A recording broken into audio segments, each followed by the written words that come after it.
15 minutes away from the most educated city in the United States. Naturally, with that many degrees per acre, you aren't going to find a lot of new churches being built there. However, in this video, I'll take you with me on my daily commute to work, traveling east away from Ann Arbor towards Detroit. Ann Arbor is a really nice town, and I'd love to work there, but it's small potatoes compared to the job market in Metro Detroit. In a recent Inmendham video, he talked about the hope that we all had as young people after being exposed to Cosmos with Carl Sagan and other science programs in the 70s and 80s, that religion was clearly on its way out. Sadly, I've been alive long enough to know that this is not true. Not true at all. Perhaps in Iceland and Denmark, progress has been made, but faith is sadly alive and well in the USA. You only have to go a few miles away from a town full of scientists and academics to see it. These are all just churches I see on roads I take to work.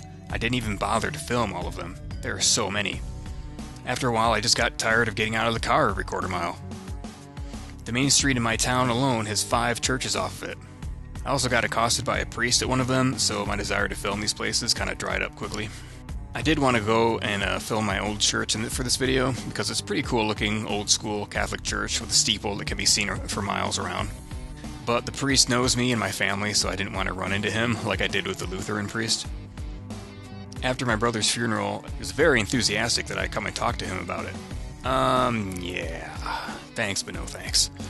There's nothing he could have possibly have said to me to bring me any comfort. Before the funeral, he seriously told me that he was going to hold up the entire service until I went home and got the ashes. He said, "Your brother needs to be here with us today." So his ashes were in a fucking plastic baggie. I had to find something to put them in, and the only thing that fit was a red shoebox. I mean, it was the shiniest, nicest looking shoebox I could find, but still a fucking shoebox. So I had to bring that down the aisle with everyone looking at me and place it on a pedestal where this deluded shaman would then swing a bowl of burning incense over it. I was pissed that my mom had a Catholic funeral, even though my brother was a believer, and she thought that he would have liked it.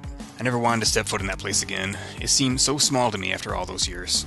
It was so impressive and opulent to me as a kid, although services were so boring. I spent my time studying the paintings of the Passion Story, known as the Stations of the Cross, that line the walls. There were 14 really large, well-done oil paintings, and they show the execution of the Savior in all its gruesome detail. Looking at this religion objectively now, it seems insane to me to indoctrinate a child into it. My brother died at a Jewish community center where he was living at the time. It was a kind of halfway house. The rabbis had let me into his apartment so I could clean it out. Even though he was a thief and an addict, they were just certain that he was with God now. Their words were meant to comfort, but they ended up just pissing me off. Jews, Christians, Mormons, Muslims, they all do their charity work for selfish reasons. It's not because they're especially good people. They want to give their religion a good reputation. Mormons especially have this down to a science. They are told to act nice, friendly, and helpful. Then people will associate their attitude with their cult and maybe become a due-paying parishioner. So here we have some of these little home ministries. There are 2 right near each other on this street. So this is a special class of deluded. They're the same type who will gladly share the fact that they are brainwashed with the entire world by putting "What would Jesus do?" or fish-shaped bumper stickers on their cars. Catholics around here especially love to advertise their favorite religious radio stations. We also have a couple of megachurches nearby, and you can see their viral influence plainly on the cars of their credulous members. It's one thing to secretly believe in a deity, but to proclaim it to the world takes delusion to the next level. So for these people, it's not enough to go to church. They have to make their homes into churches so they can spread the word, capital W. These are wannabe Billy Grahams who just don't have the charisma or the following to open a church of their own, so they preach to their family and friends and call it a ministry, as if there weren't enough churches already. And I thought these were actually better than churches because they would be paying taxes. But no, I looked these places up, and they're non-profit organizations. They host weddings and things that make them money, and then they don't have to pay any taxes on it. So here I am driving to the one megachurch on my route. There's an even bigger one the next town over. This one is so big that it has multiple parking lots and its own stoplight. This is obviously a business and a thriving one, yet they get all of this tax-free. Everyone who takes this road has to stop at a light just so that these people can lie to suckers and take their money. We all pay for this. The church takes from the community and gives nothing but lies. All they have to do is let AA have one meeting here a week, and they get thousands of dollars in tax breaks. And AA is just another way to indoctrinate vulnerable and desperate people anyways. Many people are not fully aware of the breadth of the subsidies that we grant to religious institutions. They pay no income tax, no property tax, no investment tax, and no sales tax. They even get direct payments from the taxpayers, a business tax subsidy, and a volunteer labor subsidy. Small wonder why L. Ron Hubbard turned Dianetics into a religion. This would be a good start for the atheist movement. Petition local and federal governments to tax churches like they would any other business. As Richard Dawkins has said, if one of us wanted to open a non-profit center for the promotion of scientific inquiry, we would be forced to pay property taxes, income taxes, etc., whereas a church that promotes ignorance, falsehoods, and bigotry would have little problem gaining tax-exempt status. What better example does one need to show how fucked up our culture is and where our priorities are? So now I'd like to share my story of escaping the clutches of religion. My dad never called himself an atheist, but that's essentially what he was.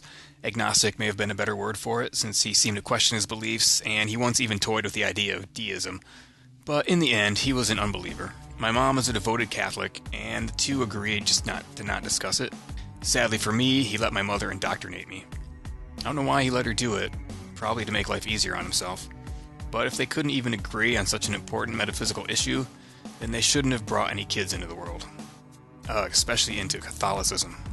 When I finally accepted that Santa Claus wasn't real, that was probably the first chink in my faith. I do remember the moment when it dawned on me, wow, this is all fake. God is just like Santa. But the thing that checked my realization was that my mom was a believer. My grandparents and aunts and uncles were believers. The liars in our government said they were believers. And then came the even greater realization. Everyone is fucking crazy. And from then on, one of my hobbies has been stripping away layer after layer of propaganda that I'd been taught my entire life. Like many others, I gave the church a few more chances. I was still forced to go at this point. Ironically, I gave up on faith right after I became confirmed in the church. Confirmation, for those who don't know, is one of the Catholic sacraments. It's a way for the church to better control members who are becoming old enough to read and to question. For the confirmation ceremony, they called in a bishop. He's basically a supervisor of priests, and he wears a big hat like the Pope. So I thought that he would have some answers for me. I was really into Punisher comic books at the time, and I wanted to know if it was ethical or good to kill a murderer or rapist. I expected that he would have a ready answer for such questions, but I'll never forget the look of confusion on his face. He looked down and then said, "Well, I don't know."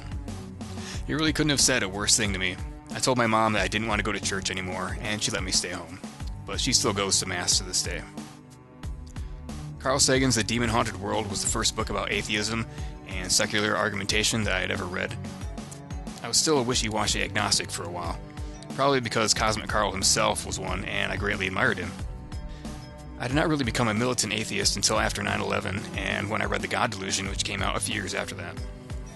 Then I got pissed off. I realized that religious faith is a disease and it needs to be eradicated. Of the many delusions that humans have, the tribal delusion, the meat-eating delusion, the let's make babies delusion, the God delusion seems to be the weakest and the most easy to attack and destroy. Yet it has its fingers on every other delusion. The Bible promotes birth, slavery, patriarchy, tribalism, speciesism. It's like the base of a pillar. If we attack the foundations of religious delusion, then we can get people to think more rationally in other areas of their life. The falseness of the God belief is just too obvious. I don't think I really even need to go into this. Just read the Wikipedia entry on Yahweh.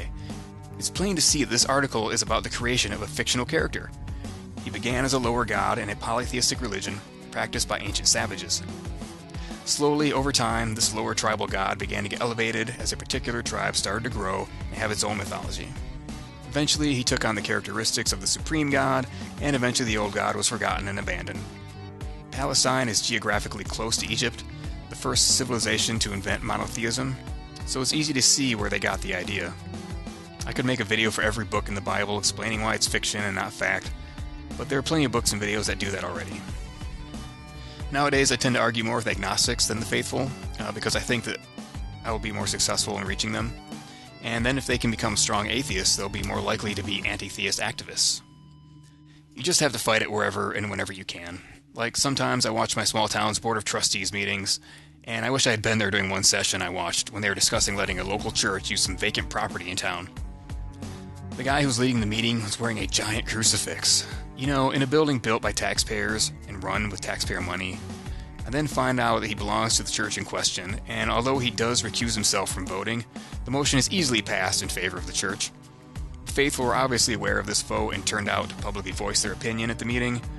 There were no atheists there to oppose this wasteful organization from getting any special treatment or for spreading their falsehoods in our community. Personally, if I was there, I would have said something like, think of it from my perspective. Would you want a mosque taking over more land in your town? It's 1,000 years past due to put religious faith where it belongs, in museums. We don't use other ancient rituals in medicine or the sciences. We don't perform rain dances during droughts. We build irrigation canals. We don't have 15th century adherence to the laws of physics, so why do we adhere to Middle Age ideas of philosophy? We have to demand evidence if these people want to get away without paying any taxes.